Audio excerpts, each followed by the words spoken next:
The topics and opinions expressed in the following show are solely those of the hosts and their guests and not those of W4CY Radio, its employees, or affiliates. We make no recommendations or endorsements for radio show programs, services, or products mentioned on air or on our web.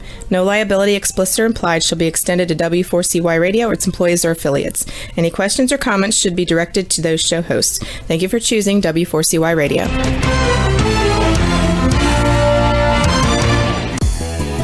Welcome back, everyone, to the Geeks, Geezers, and Googlization Show, the home of Googlization Nation, where we talk with HR and business thought leaders about the crazy shift going on in the world of business, technology, and HR.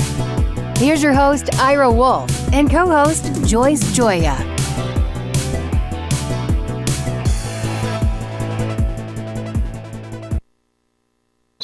Welcome, Googlization Nation. Welcome back to another episode of Geeks, Geezers, and Googlization. Hello, Joyce. Back for another week. Hello, Ira. What a week it's been, hasn't it? And it continues to be. It does, yeah. And here's another Wednesday in 2021, and we're competing with events in Washington. I don't know if we're competing or we're the fresher, brighter alternative to what's going on. We're a good distraction anyway, right? Right, absolutely. So we have quite a few distractions. First of all, I want to thank, we have our new sponsor, Ingomo, that is joining us. So we appreciate that very much. And again, Success Performance Solutions. So we want to thank them. You'll hear a little bit more about them during the show. And we also have a great topic today. We're going to be talking about what's next for higher ed.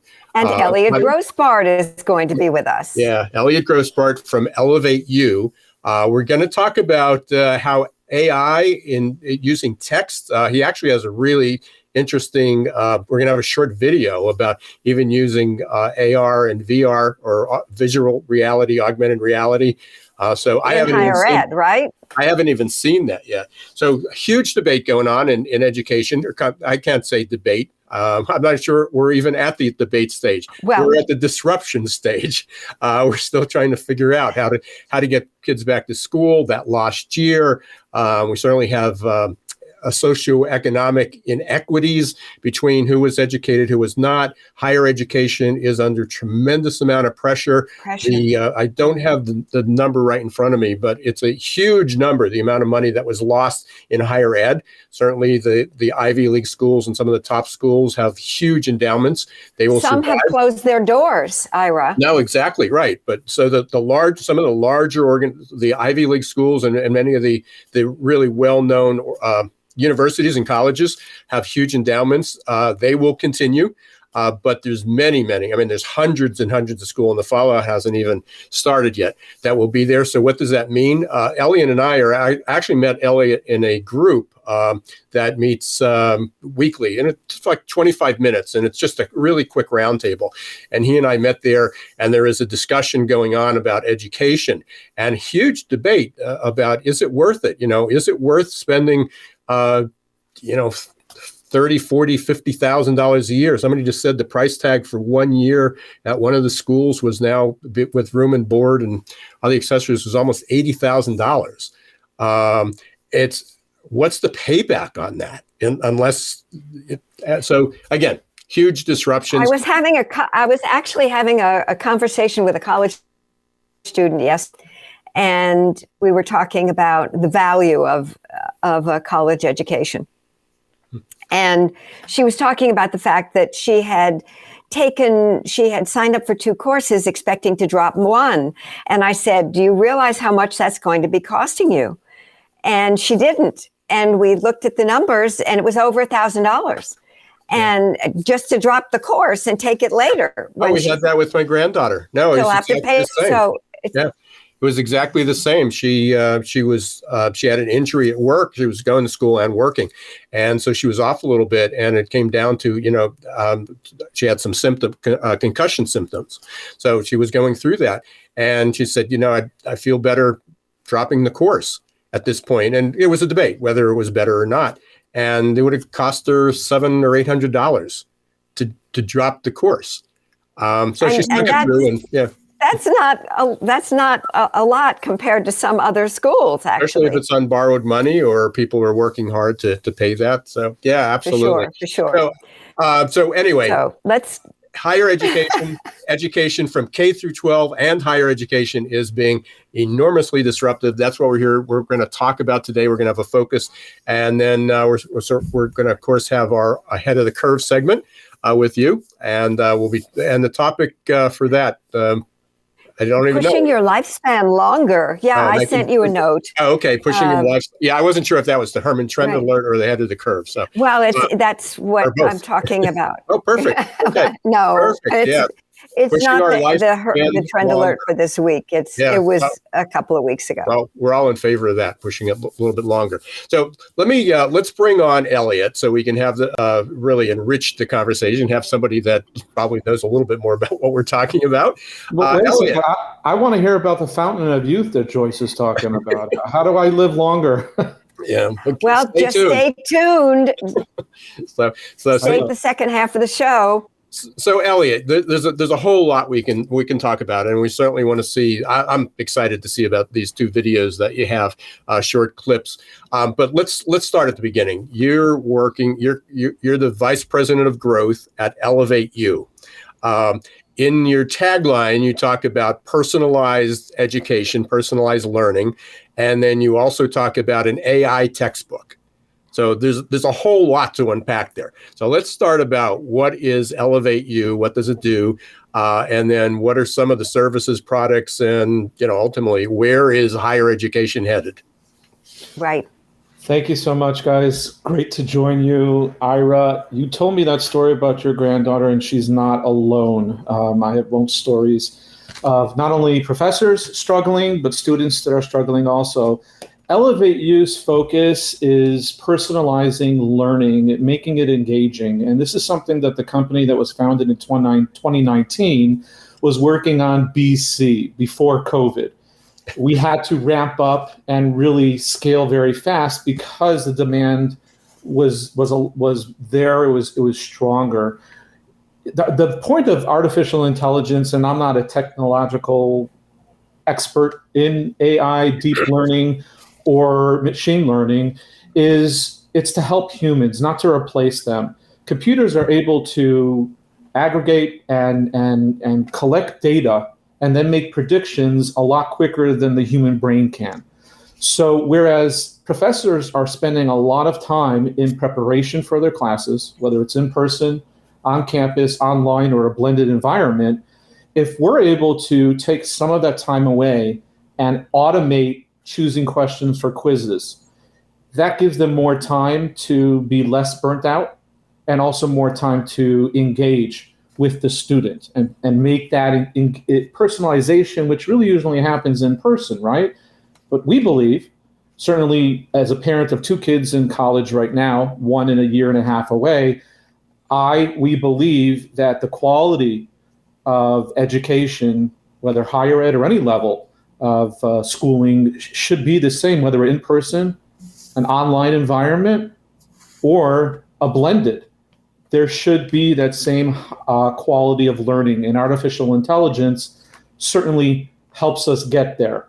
So that's what we're doing in terms of the AI textbook. We work with professors. We take their classes that they're instructing and teaching right now, either online or in person. And we actually elevate it by making it a turnkey solution. Everything is consolidated in one place. And based off of a pilot that we did in the fall semester at Arizona State University, we found that students appreciated the ability to choose how they wanted to learn the concepts, the lessons in the textbook, whether it was more videos versus audio files or just reading. And they appreciated having only one window open and everything embedded in one consolidated place versus having multiple windows going on, some of the things not working, definitely usually not everything working at the same time. And if they have a computer that's older, it breaks down the memory. We're trying to simplify things at a time. 10 months since the pandemic started, there has not been enough advancement. And so we're here to help. Yeah, I can empathize with that. Certainly, I've taught. I wouldn't put myself in the professor category. I've had a title of adjunct professor, but in the spring or in the fall, actually launched a new program, and it was a graduate program. Had to create the program from scratch, which is a whole other thing. So there should be aids. There should be there's probably technology to help assist that. But the delivery of that was a whole other event because I had to learn the software. It was clunky. The students had to learn the software. That was clunky. I'm relatively comfortable using technology. A lot of the professors who were delivering this are not at all. This literally was just by the definition of distance learning is they were teaching the same exact way they did in a classroom, except through a screen. And it can't be done. And so it was. It's not effective, that's for sure, right? Well, it can be done. Yes, correct. It can be done. It's just not effective. And then the question was it really effective before? I mean, people went to class and they learned. So were there better ways to incorporate different teaching methods? So this is exciting. Early on, I posed the question. I interviewed probably a couple hundred professors, students, instructional designers, higher ed leaders, students, and also parents. When everything went online and everything, crisis mode, and that was around starting in April, certainly by the summer, everyone was online. Campuses were not open. What was missing? And there were two things that whether you were a student or a professor was felt that was missing. Number one, there was not the in-person engagement. When you're on campus, you can go 15 minutes early to a class and meet with your professor and review last week's lesson. I missed this concept of the lesson. And within 2 minutes, the professor can engage and explain it to the student right then and there. And from the professor's end, they're not able to read the room. They can't tell through a video screen who's really understanding what I'm saying. Certainly when half the class is actually having the camera off. And then after the class, sorry, go ahead, Joyce. It's always believed that when two human beings share the same physical space, that there is an exchange of energy that takes place. And I've always experienced that when I tried to read my audience, from an point of view in a Zoom room, it's definitely not the same.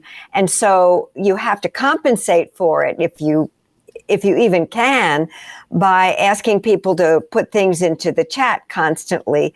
And that annoys them, and it makes more effort for you because you have to keep constantly looking at it. Right. And that leads into the students are missing peer-to-peer learning the most, what we found. That after the end of the class, they're not able to go into the front yard and gather around and just talk about the 45-minute, hour-long lecture and discuss it. Breakout rooms is a good concept, but it does not really work. There's technical issues, bandwidth, speeds that have to be dealt with. So these are some of the things that we really focused on when we launched our e-learning platform. And Ira, when you invited me to join the podcast, one of the things that I wanted to talk about was what are the challenges that professors, students, and parents facing now in higher education? You mentioned your granddaughter. I was a strategic advisor first with ElevateU, and then it didn't take long for me to actually leave my consulting firm, my own practice, and go full on joining the company. And it was because after experiencing what my son, I won't mention the university that he's at, I couldn't believe that that's what I was paying, number one. And number two, there was no communication. It was just like a robot, even though it was live. And when I asked him, well, how do you and your students talk about class? And he said, WhatsApp. I said, well, you don't use the discussion boards? Only because it's part of the grade. And I thought to myself, why are we pulling students to areas where they're not there? Why should they have to learn something else? Let's meet them where they are and make it easier for them to learn. So students are dealing with mental health I recently was on a webinar, and someone mentioned that he has a senior that graduated last year. She's now a freshman in college. She's an A student. She's now getting C's because it's all online, and she dropped 2 of the 3 classes. I am getting calls from professors that are asking me now, after 10, 12, 20 years of teaching, am I hiring? And then I have to explain to them that we don't have professors, we work with professors. Then it becomes a different conversation. Do you know the work of Larry Martell, Elliot? No, I don't, but I'm writing down his name. Please tell me. Well, Larry was into personalized education. Looks like she froze. It was way before the technology that we have now. Larry sadly passed on, but he wrote a really interesting book on the future of education, and he was talking about personalized education even back then. But the complication for us now is COVID and having to be remote. And that's a whole different playing field than what we were dealing with before. And look at where we are right now. We're almost 11 months since the pandemic really started in the US. I had a conversation with a professor this morning at the University of North Carolina, who actually I found out from him that between 2020 and what they're expecting for 2021, there's going to be losses of revenue over 193 billion of higher education institutions. What's going to stop the bleeding? What has changed in the last 10 months? Whatever has, certainly not enough. And we agreed that there has to be collaboration, not only from administration side of higher ed and institutions, but also the academic side and looking for partners. And that's the 2 things that we're accomplishing along the way is we take their courses, the professors, we publish it in the form of an AI textbook, and then we share royalties with them and share it with other universities. So we're creating a new stream of revenue for professors at a time that they dearly need it, with furloughs and budget cuts, as well as students. We're saving about 60% from what they're paying right now. And Ira, that might be a good time to maybe play one of the videos to show what in the world am I talking about? It's AI or telepathy, something. Let's do that. Now's a good time. So you had 2 videos. Which one would be the one with the mobile device? Okay. I guess you have the control, right? Actually, Rebel has the control. Welcome to ElevateU, the artificial intelligence textbook publisher. Are you ready to start learning? Okay. First, answer a few questions. It seems there's a little lag.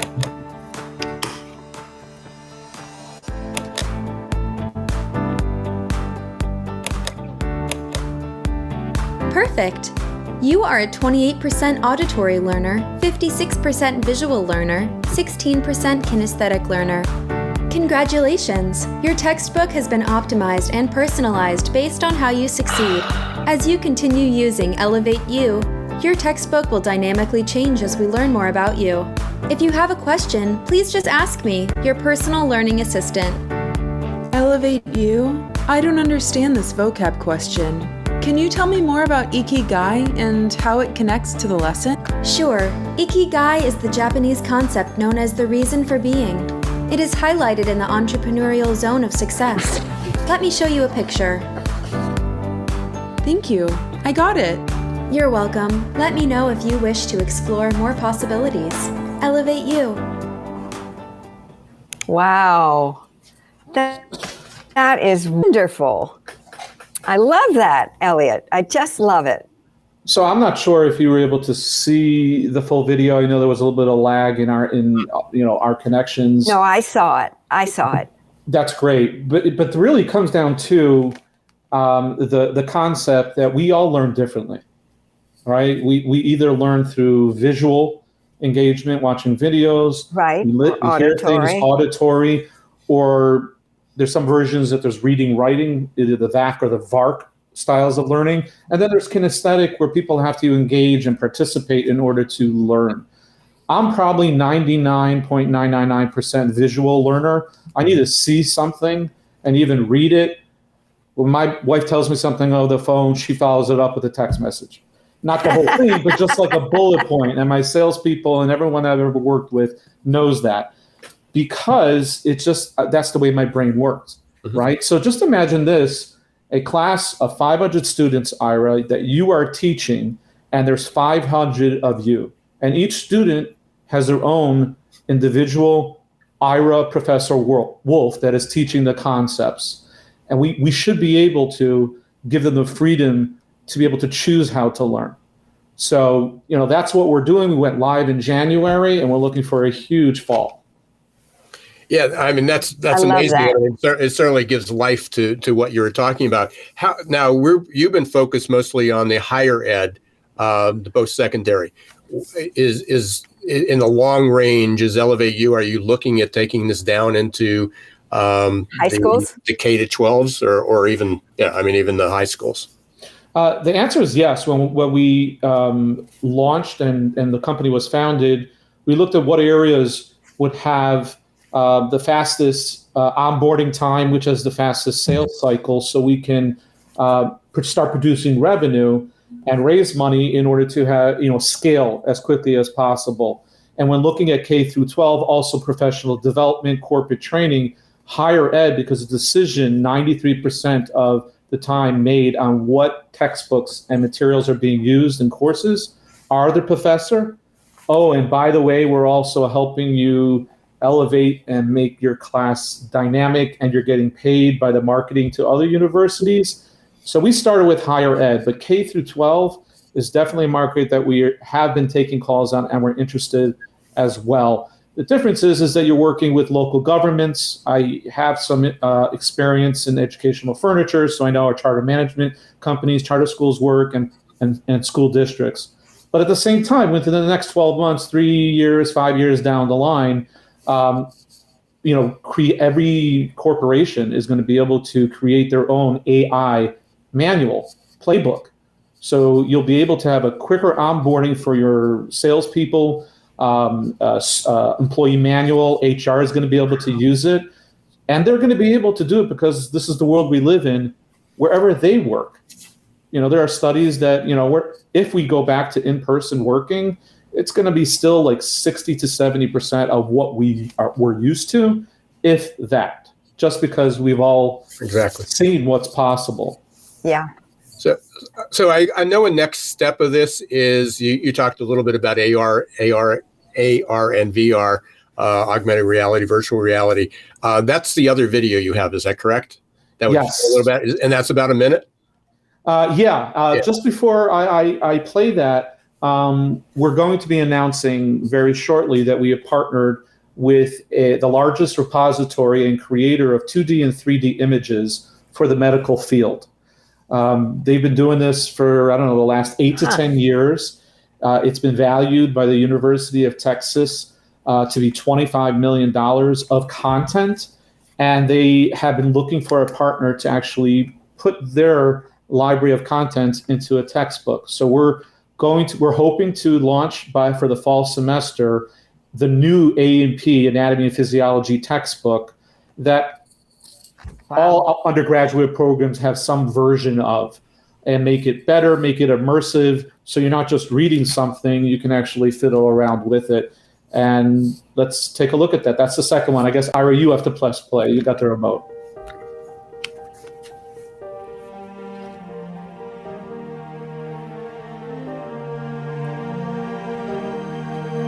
Is there a voiceover? No, there's just music. Oh, okay. So this reminds me of how I learned in my health, in my bio pre-med pre-dental days, right? Static pictures. Now, this was captured on my mobile phone. Wow. And as you click different parts of the spine and skeleton and brain, it will pop up with a label.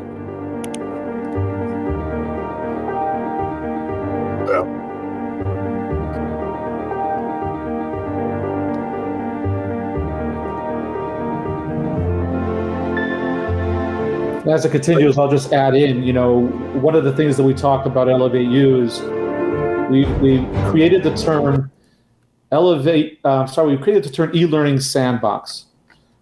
Unlike technology, sandbox is a term that's used to have a lot of different engineers throw in a bunch of code into a central area, and they all try to break stuff. And in the process of breaking all of it, they actually, improve and enhance whatever code that they're working on.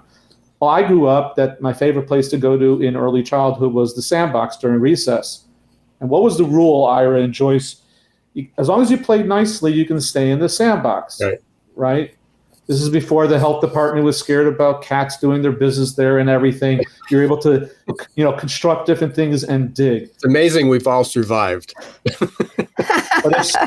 But Ira, as soon as I pulled Joyce's hair or pushed down Ira bit Elliot, you were out, right? So right. When you look at the e-learning sandbox, so we're not recreating any wheel. We're not reinventing the wheel. There's plenty of companies in education technology that does a lot of good things, but a lot of little things great. We're consolidating all of that. So when we're asked who's your competitor, we're starting something new. We don't view other companies as competition. We view them as potential collaborators, because what they're doing is just going to enhance where the students are going to be going. So let's just work together. And I think higher education as a whole needs to do a lot more of collaboration and thought process and mindful thinking. Yeah. Well, this is truly, I'm thrilled that you were on, and now I get to see a little bit more about what you actually do. Really I know you and I meet once a week, on this. But one of the things is that we know that higher education is how do we get more bang for the buck? I mean, if they are going to charge that much, how do you get a valuable education for K through 12? Is how do we fix a broken system? Because it has been broken, and especially when it comes to socioeconomic parity within there. And it looks like you guys have a fantastic opportunity to be able to lead that. We've just got a few minutes here, Elliot. I told you this goes really fast. I know you've got a webinar coming up tomorrow, February 11th. So tell us a little bit about that, and then there's a link going across the bottom that people that are interested can sign up for.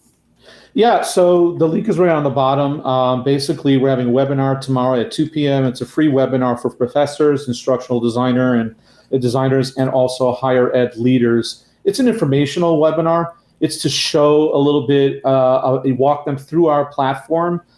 We are already creating content and working with professors and elevating their course materials for the fall semester. So we have some room to add additional professors to launch with us in the fall. So it just gives a sneak peek and ask questions to find out, what kind of royalties can they earn? Do we really market their material? And then who is it available for? And the other features and benefits as being part of ElevateU is. And I will add to you all and everyone that's listening, that I'm sure is millions of people between you, Ira, and Joyce. Absolutely. That's a slow day. I want to answer the question before it's being asked. How do we make money? This is not a charity, although we have a just cause in helping professors earn money and also students save money. We don't charge professors anything to help them elevate their content. But instead of students paying $199 to download a PDF version on their screen, or even order for $150 or rent an actual printed textbook that was originally published in 1978, we're saving them about 60%. Our average price per AI textbook and course is $65. So wow. I have a question. So you're not necessarily going to a university. You mentioned University of North Carolina or whatever university, or Texas. These are individual professors that are starting to do this. So, I know, Ira, you've been in business a long time. I don't really know, Joyce, your background, but I know you'll be able to appreciate this. Well, last fall, I was the clinical professor for leadership and innovation aboard Semester at Sea. Oh, and okay. I love your concept. However, when you don't have sufficient internet access, it becomes very tough. Yes, I agree. And that's why we're starting to have some talks with some lobbyist groups that are working with different legislation. I happen to be located in Miami, and to gauge what the interest is in actually becoming a leader rather than a follower in higher education. But where I was going with that, Ira, is that we are having conversations with institutions also that are being introduced to us by professors. Because we're not a B2B, we're not a B2C. We're a B2C to B, like most SaaS companies are. The students are required to purchase the AI textbooks, just like they're required to purchase any textbook according to the curriculum of the professor. So it's helping everybody when it's on an institutional level, which we are speaking to some universities. Then it's a larger conversation, and we look at that as a university relationship rather than just a professor. There's a lot more good. But as an individual, I can reach out to you and say, "Hey, I'm really interested in this." I don't necessarily have to have my institution to back. Correct? Yeah, exactly. Yes, we're working with individuals. Correct. Okay. How can for those who are interested, other than going up to watch the video tomorrow or the webinar tomorrow, which the link is going across the screen, how else can people get a hold of you? Easiest way is to go right on our website. It's ElevateU.ai. And there's a contact form. You can see some information on there. It answers a lot of questions. I'm pretty responsive based on the interest from our website, because I'll tell you this, the reason why I joined was a very selfish reason. My youngest son is 17 years old, wants to go to engineering school for University of Central Florida as part of the Walt Disney Imagineering program. And if this higher education does not change by the time he goes to school in 2022, he won't reach 50% of his true potential.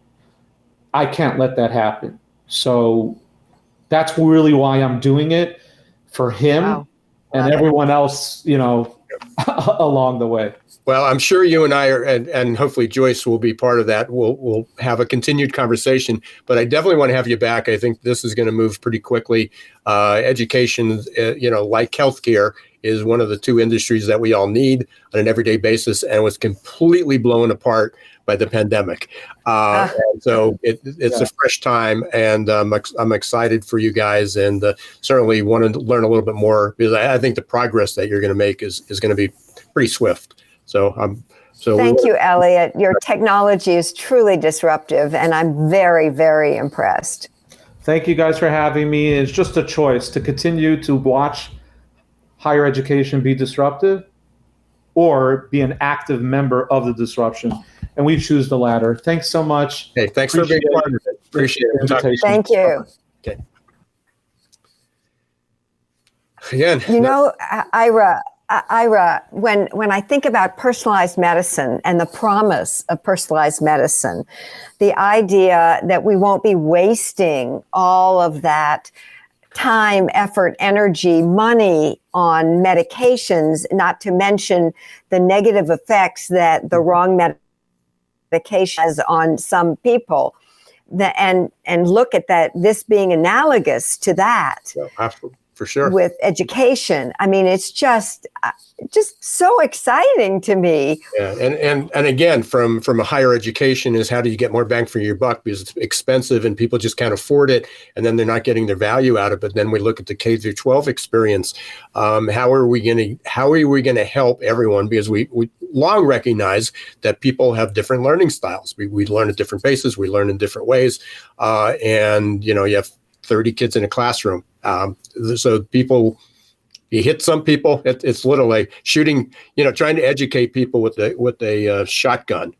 Yeah, I was auditory and kinesthetic, so I had really difficult times in a visual classroom as a kid. Yeah, I still have trouble with languages. So I got to see it. I literally, when I took my French, I had 100% until the final exam, because up until then I can see it, I can read it, I can do it.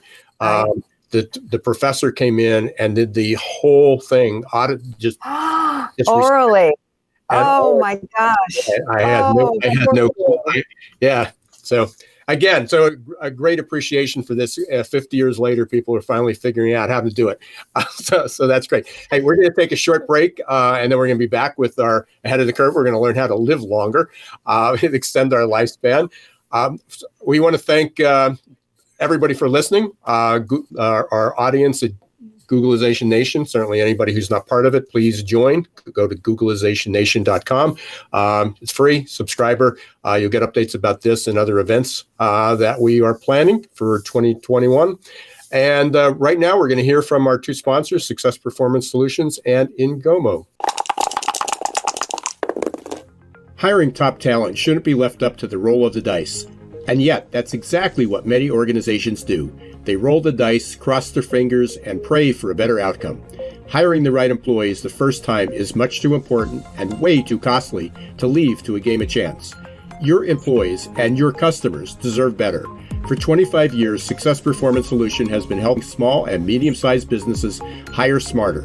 They offer pre-employment and leadership assessments from typing and data entry to C-suite competence. Whether it's production, sales, healthcare, call centers, or management, Success Performance Solutions can help.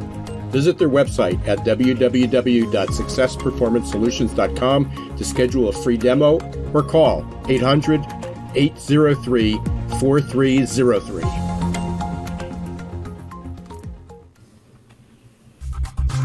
Imagine growing great employees and advancing emerging leaders with one small monthly investment.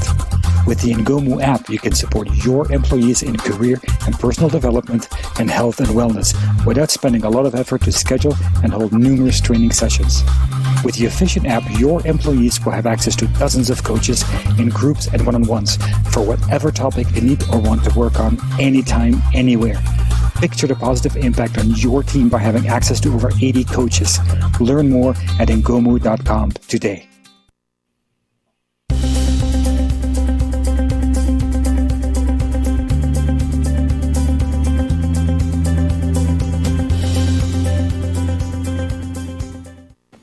And welcome back, everyone, to Geeks Geezers and Googlization. And hopefully you're part of Googlization Nation. Please go up to the website, Googlizationnation.com, and become part of our community. Speaking of personalized learning, education, medicine, Ingomo. Yes, much more. And I learned some things.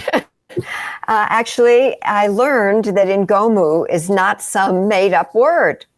It turns out that it is the ing from learning, and then O from community, and the mu from community as well. So it's learning community. And what Ingomo features, which I misspoke last time, I said courses, and it's not courses. It is ongoing learning communities. Personal. So you can join anytime, and you can pick it up and keep with the group. And it just I can't wait for it to get launched. And we're learn a little bit more. It's being launched on the Android platform. And that's because 80% of the cell phones in the US are Android. I did not know that. 80%. Right. So I didn't realize it was that high. I knew they dominated that part of the market. Everybody thinks everybody has an iPhone, correct? So, but the other thing is, I know in a few weeks we will have Al. Why not? Will be a guest, and he'll be able to he'll be able to explain everything we messed up, and but give a little bit more explanation. We'll be able to talk with him, and we're getting him scheduled for one of the next few weeks. So we look forward to that, and we go again. Want to thank Al and Ingomo for being a sponsor of Geeks Geezers and Googlization. We're excited to be part of their launch and really look forward to what they have in store going forward. Sounds like a really fantastic service that's needed. Right time, right place. Yes, and for HR directors who are interested in finding a one-stop shop for different kinds of learning for their employees, this is a great opportunity for, believe it or not, less than $1 a day. Yeah, building that remote workforce, staying engaged, helping people when they're not there, even when they are there. But we didn't do a very good job before. It's not like we had great 100% engagement in companies before. According to Gallup, we only had 30% engagement. So and now we're all remote, yeah. and it's even worse, right? Yeah. So exactly. Before we talk through this whole segment, although we're happy to do that, let's talk about how to, I know your Herman Trend Alert this week is about extending lifespan.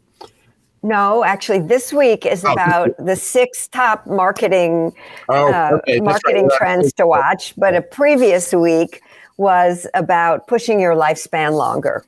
Okay. So what can you tell us about how to push our lifespan longer?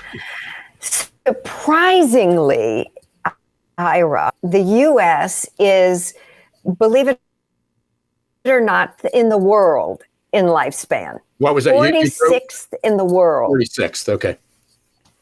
46th in the world. I mean, that is just really sad to me that we are so behind the times, you know?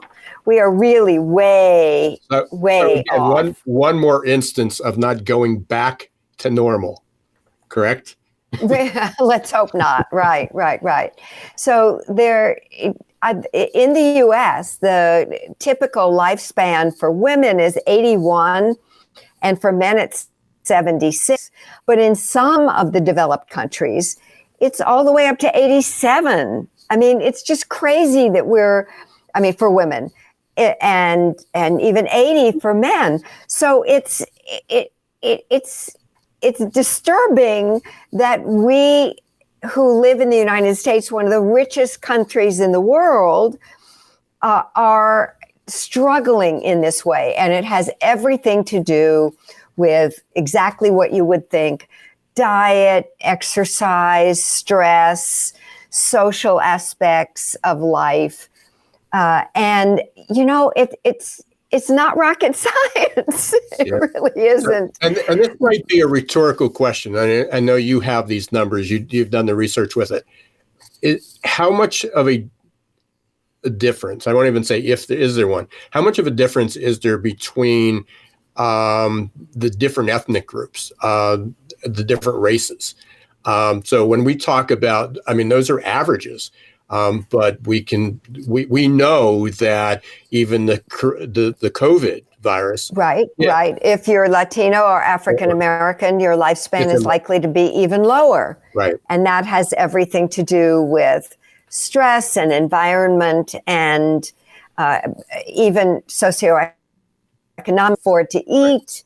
So yes, there's no question that those are factors. But let's talk a little bit about what really works to push your lifespan longer, shall we? Yep. And we've got about 5 minutes or so. Okay. I'll be as quick as I can. So first of all, we want to eat a healthy diet. And what researchers say is a Mediterranean diet, one that's high in things like olive oil and vegetables, fresh vegetables.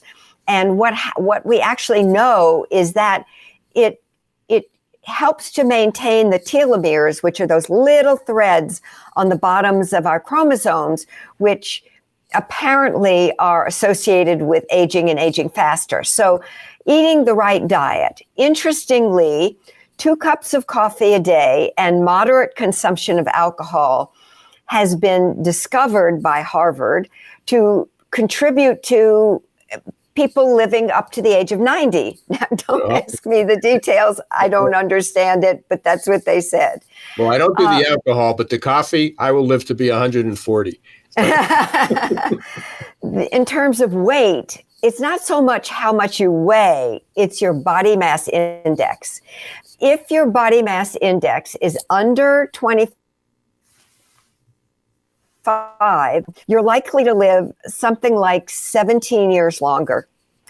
I'm sorry. That's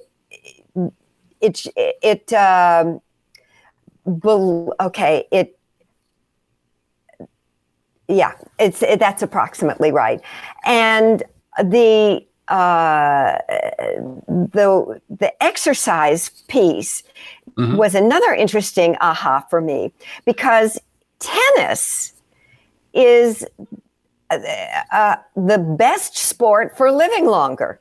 And the reason is it has that social aspect to it, because we know that having support systems really helps us to have a more positive attitude. And that more positive attitude really helps us to feel good about ourselves. It bolsters the immune system, and it helps us to live longer. Fascinating. Just, I learned so much when I did this trend alert, really. I also discovered that extreme dieting, why does that work? And extreme works because you're eating less food, and therefore you're consuming fewer free radicals. And radicals are the things that destroy telomeres and break down, cause inflammation, and therefore make us feel lousy. And it hurts when we try to move around, and the whole thing just results in lifespan. So we want to minimize the free radicals, and that's why I eat 2 meals a day. I eat breakfast and I eat dinner. I also have personally adopted something else that is not in is called intermittent fasting. So I eat between 10 o'clock in the morning and 6 o'clock in the evening. And for the rest of the time, I may consume some alkaline water, but that's it. I don't eat at all, because it gives my system a time to rest. And it means that when I get up to do my workout, that I'm going to be burning fat, not muscle. Well, I'm looking for the time when we can do this personalized, because the way we eat and the things we do are different, but we do have different needs. And it'll be interesting as we can monitor some of the, when are the best times to eat, what feeds are the healthiest for us, what we're again trying to do this general solution for this. If you follow this diet, if you exercise, if you walk 10,000 steps, and that is not best for everybody. So hopefully we are going to be moving more toward a personalized type of health, and to be able to extend our lives. And I'm sure we'll have other people on be able to do that. The biggest opportunity that we have as human beings is to prevent disease. In other words, bolster your immune system so that you are healthy and you won't get sick. Yeah, have a healthcare system that doesn't treat disease but promotes wellness. How novel. Hopefully we'll get there. We are rounding up again another Geeks, Geezers, and Googlization show. Again, I want to thank Elliot Grossbard for being part of this today, helping us talk a little bit about personal learning, adaptive learning, where that there is a hope. There is a future, a great future, and we're going to continue that conversation with him. Thank you, Joyce, for also talking about how we can extend our lifespan a little healthier, a little longer, and hopefully benefit from that. I really appreciate that. Thank you, Success Performance Solutions, and thank you, Ngomo, for being sponsors, being part of the show, for allowing us to be on the air. And most of all, thank you to all the listeners, for everyone who tunes in weekly, either the podcast, we're on YouTube, we're on Facebook, we're on W4CY.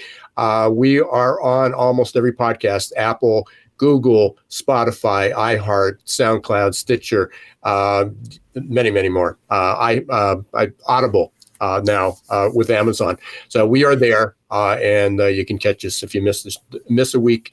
You can get us afterwards. I do want to ask everybody who does listen, if you can, if you're not subscribing to one of the podcasts, please do. If you've listened to some of the shows, tell us what you think. Hopefully they're good.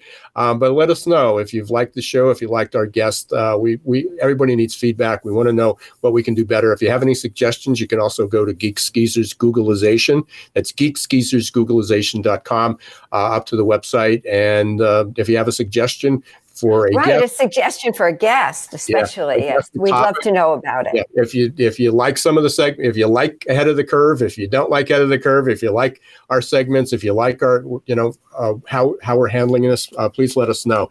And please let us know. Send us your questions and comments. Again, thank you everyone very much for listening to Geeks Geezers and Googlization. Until next week, don't let the shift hit your plans.